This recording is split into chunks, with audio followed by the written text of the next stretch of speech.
जय हिंद दोस्तों, welcome to knowledge world. कैसे हैं आप लोग सभी? आई होप सभी अच्छे होंगे। चलिए आज हम लोग जो डेली साइंस का प्रैक्टिस सेट करते हैं उसके क्रम में आज हम लोग साइंस का सेट नंबर 158 को स्टार्ट करते हैं। उससे पहले अगर आप चैनल पर नए हैं और आप चैनल को सब्सक्राइब नहीं किए हैं, आप चैनल पर पहली बार विजिट कर रहे हैं तो आप चैनल को सब्सक्राइब कर लें तथा जो सब्सक्राइब कर लिए तो वो वीडियो को शेयर कर दें, ठीक। और इसका अगर आपको PDF चाहिए तो आप हमारे Telegram channel knowledge world PDF से जुड़ सकते हैं। वहाँ पर जो आपको इसका PDF अपलोड कर दिया गया, ठीक है। और टेलीग्राम चैनल का लिंक जो है इस वीडियो के डिस्क्रिप्शन में दे दिया गया है। और जो भी पिछला वीडियो नहीं देखे हैं तो वो चैनल के प्लेलिस्ट में जाकर के पिछला वीडियो को देख सकते हैं, ठीक। और आप लोग वीडियो में अंत तक जरूर बने रहिएगा और आपको वीडियो अच्छा लगे तो वीडियो को लाइक कर लीजिएगा और वीडियो को ज़्यादा से ज़्यादा शेयर भी कर दीजिएगा, ठीक। आप कमेंट बॉक्स में अपना फीडबैक जरूर दीजिएगा, ठीक। चलिए आज के पहला प्रश्न को देखते हैं। देखिए आज का पहला प्रश्न क्या कहता है कि एक खाद्य श्रृंखला में इनमें से किसकी आबादी सबसे अधिक होती है, ठीक। खाद्य श्रृंखला में देखिए क्या क्या होता है।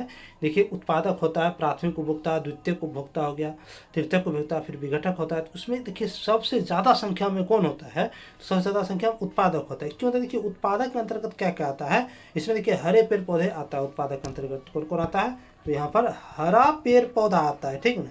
तो हरा पेड़ पौधा, तो इसका देखिए संख्या आप अपने आसपास भी देख सकते हैं, इसका संख्या ज़्यादा है, सबसे ज़्यादा है, ठीक है ना। तो इसका उत्तर क्या हो जाएगा? ऑप्शन नंबर डी हो जाएगा, उत्पादक, ठीक। चलिए अगला प्रश्न है कि आंख की रेटिना पर बना प्रतिबिंब समानुपाती होता है किसका, ठीक। देखिए सबसे पहले समझते हैं कि आंख के रेटिना पर जो प्रतिबिंब बनता है उसका प्रकृति कैसा होता है, ठीक। देखिए आंख के जो रेटिना पर प्रतिबिंब बनता है वो जो है ना हमेशा उल्टा और वास्तविक होता है, ठीक।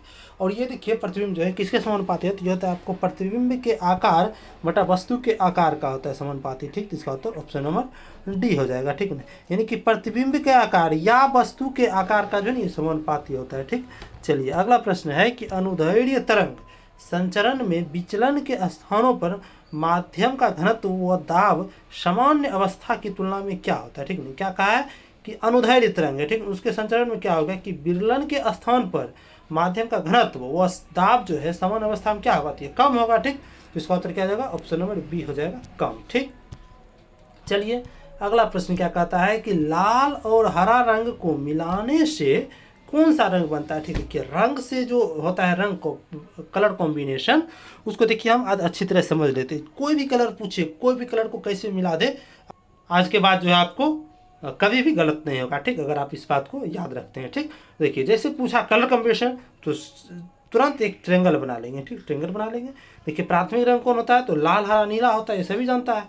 देखिए यहाँ ऊपर बॉटम में लिखेंगे, यानी कि ऊपर में लिखेंगे लाल, यहाँ देखिए नीला और यहाँ हरा लिख देंगे, ठीक। और बीच में देखिए यहाँ मेजेंटा, यहाँ पीकॉक नीला और यहाँ पीला लिख देंगे, ठीक। अब देखिए ये तीनों जो प्राथमिक रंग है लाल हरा और नीला, ये तीनों जो मिल जाएगा एक साथ, देखिए क्या बना? तो श्वेत बनता है, ठीक। अब देखिए दो प्राथमिक रंग है, जैसे दो प्राथमिक रंग देखिए लाल है और हरा है, तो ये मिलके क्या बना लिया है? तो पीला बना लिया है, लाल और हरा मिलके, ठीक। अब देखिए फिर पुनः देखिए कि लाल और नीला मिलके क्या बना लिया है? तो मेजेंटा बना लिया है। अब देखिए हरा और नीला मिलकर के ये पीकॉक नीला बना लिया है, ठीक। अब देखिए पीला मिला, मेजेंटा मिला, पीकॉक नीला मिला, हरा मिला, लाल मिला, मतलब जितना रंग है सब मिल गया तो श्वेत रंग बन गया, ठीक। तो यहाँ से देखिए क्वेश्चन में क्या पूछा है कि लाल और हरा रंग को मिलाने से कौन बनेगा, ठीक। देखिए लाल कहाँ है और हरा कहाँ है, इस चीज़ को देखते हैं, ठीक। देखिए लाल यहाँ है, ठीक। देखिए हरा कहाँ है? यहाँ है, ठीक। तो देखिए लाल और हरा को कॉम्बिनेशन से देखिए कौन रंग बना है? तो पीला रंग बना है, ठीक। तो पीला रंग बना है तो इसका उत्तर क्या हो जाएगा? देखिए पीला किस ऑप्शन में दिया हुआ है? तो ये आपको ऑप्शन नंबर सी में दिया हुआ है, तो इसका उत्तर ऑप्शन नंबर सी हो जाएगा, पीला, ठीक। चलिए अगला प्रश्न है कि जर्मेनियम क्रिस्टल में आबंध कैसा होता है। देखिए जर्मेनियम का जो क्रिस्टल होता है उसका आबंध जो होता है वो आपको सह संयोजक होता है, ठीक। तो इसका उत्तर क्या जाएगा? ऑप्शन नंबर बी हो जाएगा, सह संयोजक, ठीक। चलिए अगला प्रश्न है कि एक गेंद को निर्वात में अगर 49 मीटर पर सेकेंड की चाल से ऊपर फेंक दिया जाता है तो उच्चतम बिंदु पर पहुंचने के लिए उस गेंद द्वारा लिया गया समय क्या होगा, ठीक। देखिए जब कोई वस्तु है निर्वात में ये फेंका जा रहा है, ध्यान में रखना है कि निर्वात में ये फेंका जा रहा है, कितना मीटर पर चाल से? 49 मीटर पर सेकेंड के वेग से ऊपर फेंका जा रहा है। यानी कि जो फेंका तो उस टाइम जो 49 मीटर पर सेकेंड है ये क्या है? तो ये आपको यू है, यानी कि प्रारंभिक वेग है, ठीक। तो यू कितना दिया है आपको? तो 49 मीटर पर सेकेंड दे दिया है, ठीक। तो उच्चतम बिंदु पर पहुंचने पर उस गेंद द्वारा लिया गया समय क्या? देखिए उच्चतम बिंदु पर पहुंचने के लिए लिया गया समय का फॉर्मूला होता है आपको क्या होता है कि टी बराबर होता है आपको U बाई जी, यहाँ जी क्या है तो जी यहाँ गुरुत्वीय त्वरण है। ठीक, अब देखिए कितना है ये, तो 49, 49 में U का मान कितना है 49 और जी का मान 9.8 लेंगे। देखिए 49 को लगभग में 50 के लेके चलिए और 9.8 को 10 में लेके चलिए। ठीक, तो लगभग कितना, तो 5 के लगभग आएगा। ठीक, देखिए 5 सेकेंड के लगभग इसका उत्तर आएगा। देखिए एकमात्र ऑप्शन देखिए 5 के लगभग में दिया है, तो इसका उत्तर ऑप्शन नंबर सी हो जाएगा 5 सेकेंड। ठीक, चलिए अगला प्रश्न है कि परम शून्य तापक्रम पर अर्धचालक की चालकता क्या होता है। ठीक, देखिए परम शून्य तापमान किसे कहते हैं, सबसे पहले ये समझिए। परम शून्य तापमान क्या होता है कि संसार का सबसे न्यूनतम तापमान जो होता है उसे ही परम शून्य तापमान कहते हैं। ठीक, तो वो कितना है, तो ये आपको -273.15 डिग्री सेल्सियस या केल्विन में से 0 केल्विन भी कहा जाता है। ठीक, तो यहाँ पर क्या होता है कि अर्धचालक की चालकता क्या हो जाता है, तो यह शून्य हो जाता है। ठीक, तो इसका उत्तर ऑप्शन नंबर ए हो जाएगा, शून्य। ठीक है, देखिए अगला प्रश्न है कि कैथोड किरणें क्या है। देखिए कैथोड किरणें क्या होता है, तो इलेक्ट्रॉन की धारा होता है कैथोड किरणें। ठीक, तो इसका उत्तर ऑप्शन नंबर ए हो जाएगा, इलेक्ट्रॉनों की धारा। ठीक, देखिए कैथोड किरण जो होता है ये जो है न, केवल ये उच्च ऊर्जा वाले इलेक्ट्रॉन का एक पुंज है। ठीक है, और ये जो है अदृश्य होता है तथा ये जो आपको सीधी रेखा में गमन करता है। ठीक, तो इसका उत्तर ऑप्शन नंबर ए हो गया। चलिए अगला प्रश्न है कि मानव शरीर में कहाँ पर पाचन एवं श्वसन मार्ग एक दूसरे के अतिक्रमित करते हैं। देखिए मानव शरीर में जो होता है आपको पाचन हो गया और श्वसन मार्ग दोनों जन एक जगह मिलता है, वहीं से आपको अलग होता है। तो वो कौन है, तो वो है आपको ग्रसनी। ठीक है, यहाँ देखिए ग्रसनी यहाँ साइन दिया हुआ है। यहीं पर क्या होता है कि जो है ना पाचन मार्ग और श्वसन मार्ग एक दूसरे से अलग होता है। ठीक है ना, तो देखिए किस ऑप्शन में दिया है ग्रसनी, तो ये आपको ऑप्शन नंबर ए में दिया हुआ है, तो इसका उत्तर ऑप्शन नंबर ए हो जाएगा। ठीक, चलिए अगला प्रश्न है कि लोहा लौह चुंबकीय होता है कब। देखिए लोहा जो है लौह चुंबकीय कब हो जाता है, ये आपको 770 डिग्री सेल्सियस से कम तापमान पर जो है ना लौह चुंबकीय हो जाता है। ठीक है ना, तो इसका उत्तर ऑप्शन नंबर डी हो जाएगा। ठीक है, देखिए कुछ धातु है उसका क्यूरी ताप क्या होता है, सबसे पहले समझिए कि क्यूरी तापमान होता क्या। देखिए क्यूरी तापमान वह तापमान है कि जिस पर क्या होगा कि लौह चुंबकीय पदार्थ जो है ना अनुचुंबकीय पदार्थ में बदल जाता है। ठीक है ना, उसी तापमान को क्यूरी तापमान कहते हैं। ठीक, देखिए लोहा यानी कि Fe के लिए क्यूरी तापमान कितना है, ये 1043 केल्विन है। ठीक, CO दिया हुआ है तो CO के लिए तापमान है आपको 1400 केल्विन, और निकेल दिया हुआ है तो इसके लिए 627 केल्विन, और GD दिया हुआ है इसके लिए 292 केल्विन है। ठीक, चलिए अगला प्रश्न है कि किसमें एल्युमिनियम नहीं होता है। ठीक है, इस समय से कौन है जिसमें कि एल्युमिनियम नहीं है, तो ये है आपको फ्लोरोस्पार है। ठीक है ना, फ्लोरोस्पार है, इसका उत्तर ऑप्शन नंबर बी हो जाए। देखिए फ्लोरोस्पार जो है इसका फॉर्मूला होता है आपको CaF2 होता है। ठीक, चलिए अगला प्रश्न है कि कृत्रिम डायलिसिस का प्रयोग होता है। कृत्रिम डायलिसिस है। ठीक, तो डायलिसिस किसका होता है, तो किडनी के प्रतिस्थापन के लिए डायलिसिस का प्रयोग होता है। ठीक ना, तो किसके लिए होता है, तो वृक्क के प्रतिस्थापन, इसका उत्तर ऑप्शन नंबर सी हो जाएगा। ठीक है ना, ये क्या एक प्रकार का क्या है, तो आपको ये कृत्रिम किडनी है। ठीक ना, ये इसके द्वारा जो है ना ब्लड को प्यूरिफिकेशन किया जाता है जिसका किडनी खराब हो जाता है। ठीक ना, चलिए अगला प्रश्न है कि सूर्य उगते और डूबते समय लाल हमें दिखाई देता है, ऐसा क्यों होता है। ठीक, देखिए सूर्य हमें उगते और डूबते समय क्यों लाल दिखाई देता है, देखिए इसका मुख्य कारण क्या है, ये जो है ना आपको लाल रंग को विक्षेपण कम होता है, लाल रंग का विक्षेपण कम होता है, इसी कारण समय ये दिखाई देता है क्या, तो डूबते समय लाल दिखाई देता है। ठीक ना, यानी क्या हुआ कि ये वर्ण विक्षेपण के कारण हमें दिखाई देता है लाल। ठीक ना, अब देखिए लाल रंग जो होता है इसका विक्षेपण जो है ना कम होता है, इसी कारण से इसका यूज देखिए सिग्नल में भी करते हैं। ठीक ना, और बैगनी का विक्षेपण क्या होता है, सबसे अधिक होता है। ठीक, चलिए अगला प्रश्न है कि ध्वनि तरंगे एक स्थान से अन्य स्थान तक किसी राशि एक्स है उसके स्थानांतरित करते तो एक्स राशि क्या मतलब क्या, ध्वनि जो है जब एक स्थान से दूसरे स्थान पर जाती है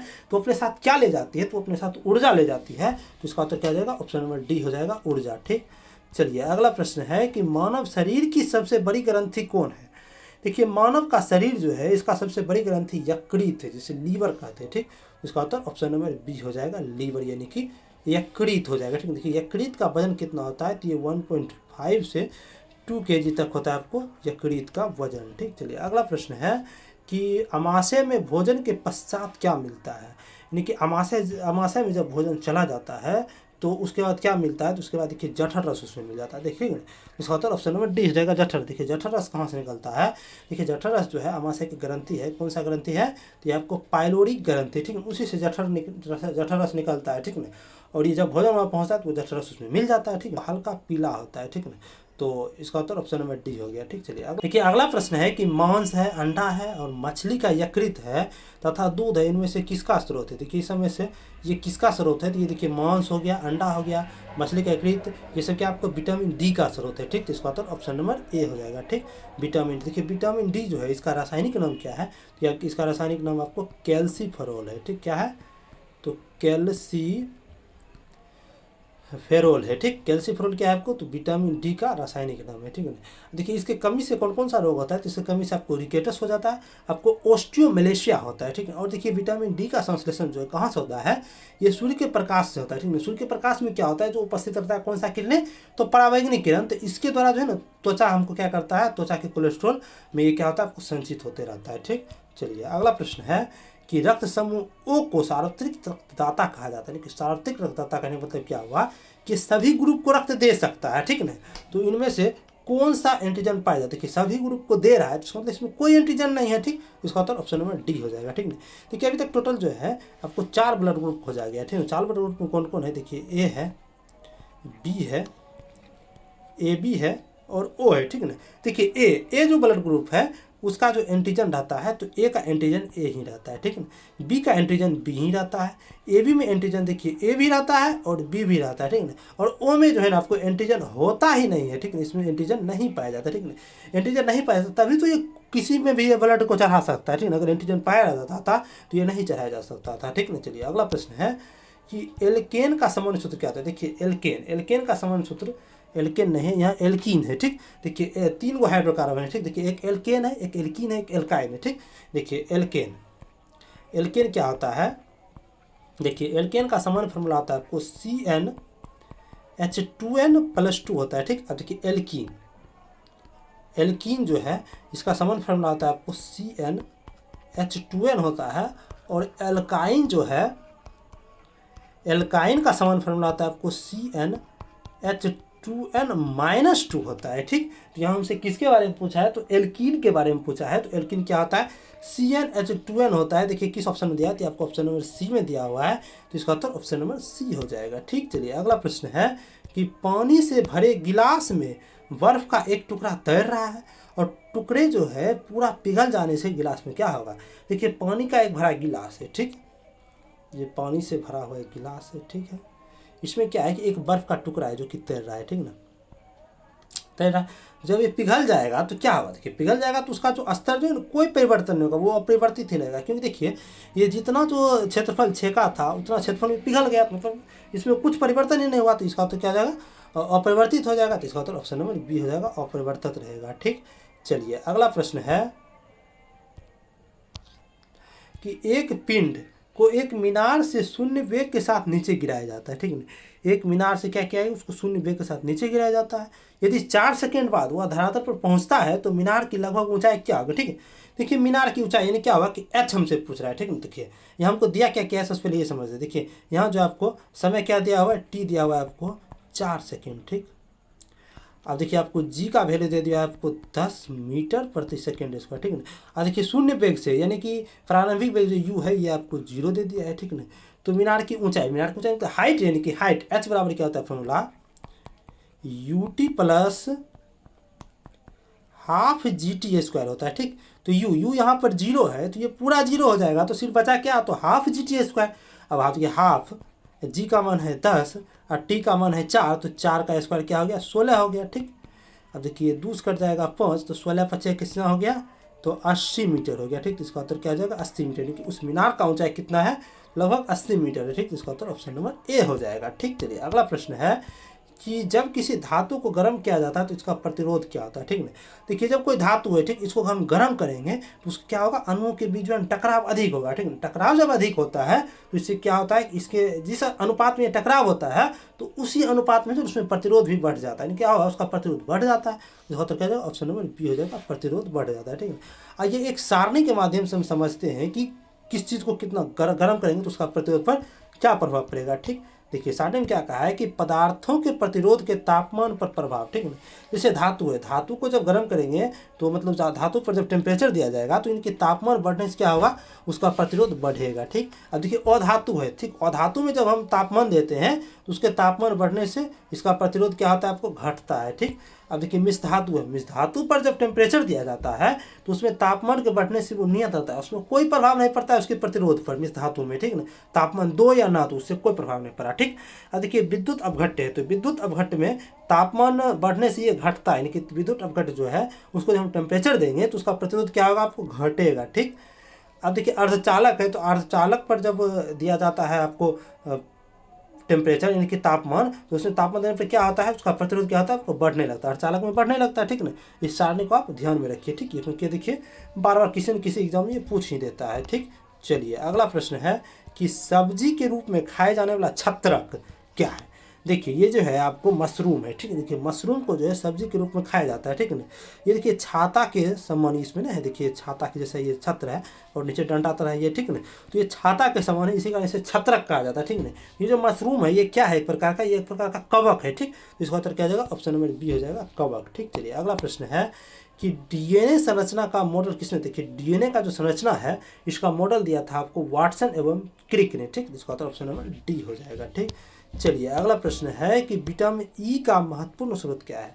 देखिए विटामिन ई जो है इसका महत्वपूर्ण स्रोत क्या है, जितना भी अंकुरित अनाज है, देखिए यहाँ अंकुरित अनाज है, गेहूं का अंकुरन है, मूंग का अंकुरन है, चना का है, मतलब ये सब जितना भी अंकुरित अनाज है उसको खाने से क्या होता है, विटामिन ई मिलता है, ठीक है। विटामिन ई का ये जो है बहुत ही अच्छा स्रोत है, ठीक। इसका उत्तर क्या हो जाएगा, ऑप्शन नंबर सी हो जाएगा, अंकुरित अनाज में जो है ना आपको विटामिन ई बहुत अच्छी मात्रा में पाया जाता है, ठीक।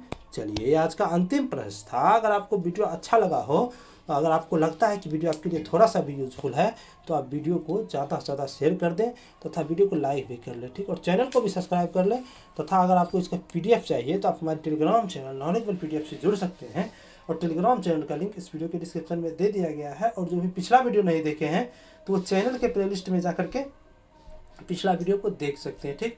और आप अपना कमेंट बॉक्स में फीडबैक जरूर दीजिएगा। चलिए वीडियो में अंत तक बने रहने का धन्यवाद, मिलते हैं अगले वीडियो में।